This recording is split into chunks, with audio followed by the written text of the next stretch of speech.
That is something that we haven't really sat down to do yet.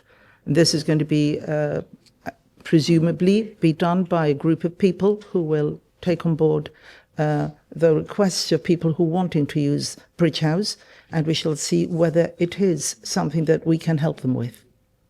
You know, staying at Bridge House is something that they can, you know, take advantage of.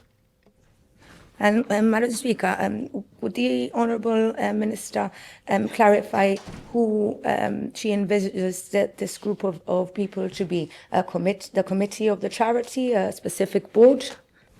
Madam Speaker, I'd like to have a cross-section of people on the board, but we still haven't come to that conclusion. We still haven't got them.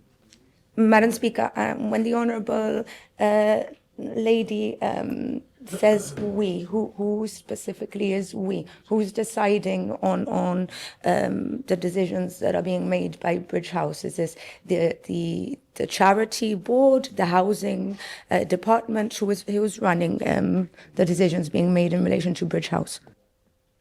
Madam Speaker, it's going to be a combination of people. When I refer to we, I refer to the people I work with, the people who surround me. I refer to people and their suggestions, not just mine.